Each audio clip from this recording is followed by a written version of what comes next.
Hello, un bon nombre de personnes m'ont demandé de refaire un essai avec ma batterie 48 volts 20 ampères après une année de fonctionnement. Et c'est ce que je m'apprête à faire.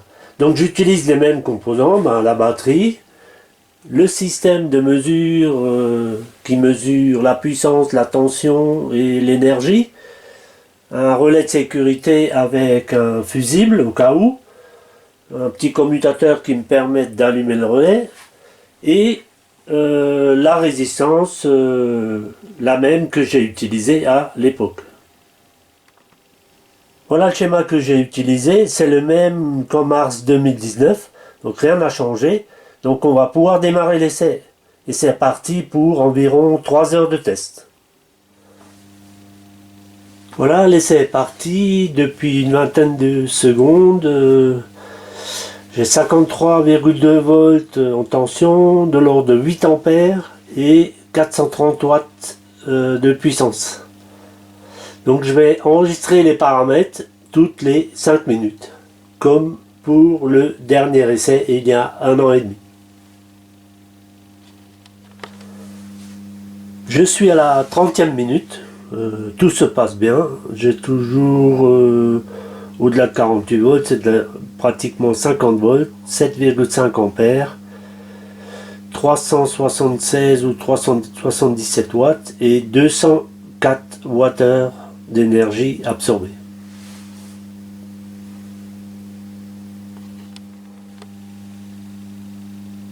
Un petit tour d'horizon avant le prochain relevé, on sent que ça chauffe bien, on sent qu'il y a un peu de puissance dissipée.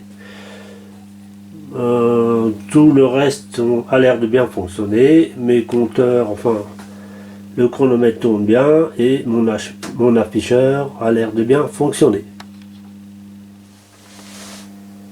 Un petit point après 1 heure de fonctionnement, tout a l'air correct, je suis à environ 48 volts ou 47,9 volts, 7,15 ampères, 342 watts et environ 389 Wh de consommé.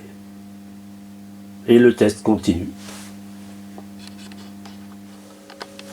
2 heures de fonctionnement, on est à 45,6 volts, 6,8 ampères, 310 watts et 709 Wh consommés.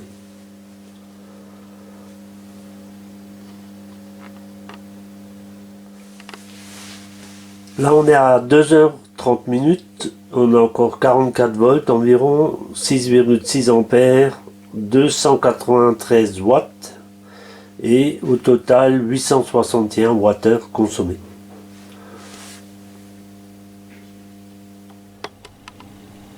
Voilà, on est à 2h50 minutes et je vais m'arrêter là parce qu'on est à 36 volts et c'est le minimum que peut supporter la batterie. Le test est terminé et je suis en train de recharger la batterie. Avec les éléments relevés, je vais tracer la courbe de décharge de cette batterie et la comparer à la courbe que j'avais fait il y a 1 an et demi sur cette même batterie.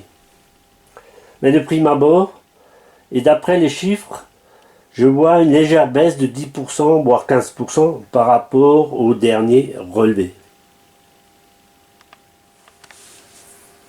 Pour finir, j'ai tracé différentes courbes en fonction des relevés effectués pendant le test, un peu comme j'ai fait il y a 18 mois.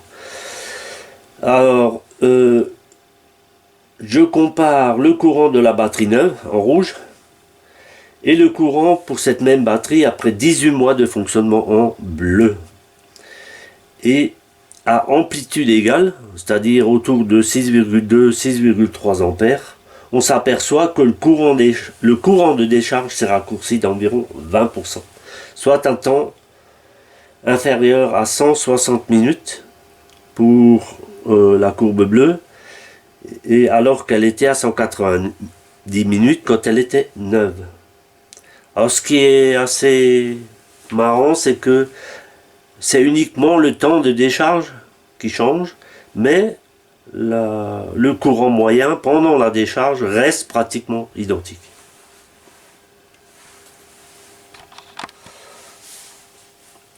La deuxième série de courbes concerne le courant et la tension de décharge de la batterie. Ayant déjà analysé les courbes de courant, je vais me focaliser sur les courbes de tension. La courbe verte représente le tracé qui a été fait il y a 18 mois sur la batterie neuve. Et la courbe bleue, c'est le tracé que je viens d'effectuer après ce dernier test. On voit bien ici la courbe caractéristique de décharge finale d'une batterie lithium-ion.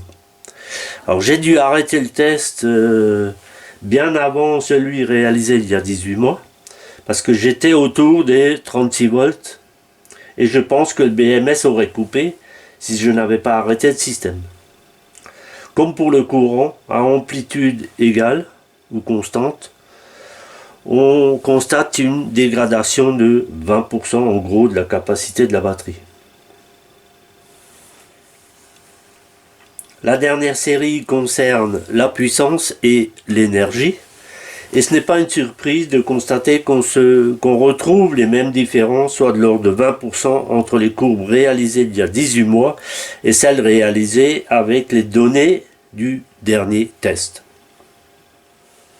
En conclusion, avec ces deux mesures effectuées dans un intervalle de 18 mois environ, je constate une nette dégradation de la capacité de la batterie et qui est de l'ordre de 20%, comme vous l'avez vu sur les différentes séries de courbes. Alors suivant la documentation que j'ai pu trouver, il semble que dès sa sortie d'usine, les batteries lithium-ion ou les batteries LiPo commencent à se dégrader. L'électrolyte agresse son électrode positive et celle-ci se dessèche. Cela a pour effet de dégrader la capacité de la batterie, qu'elle soit utilisée ou non. Donc il vaut mieux faire plusieurs charges et décharges que ne pas l'utiliser. Alors les décharges profondes des batteries supérieures à 80% accélèrent cette dégradation. On peut limiter la dégradation due à l'âge en stockant ce type de batterie à 40% de charge et dans un endroit frais. Ce qu'il faut éviter aussi, c'est d'acheter des batteries d'occasion ou provenant de stock au rabais. Parce que si elles ont plusieurs années ou même un an, vous voyez, elles ont déjà perdu 20% sans qu'on les utilise. Alors j'espère que cette dernière vidéo vous a plu. N'oubliez pas de me mettre des likes et de vous abonner à ma chaîne. Bye bye!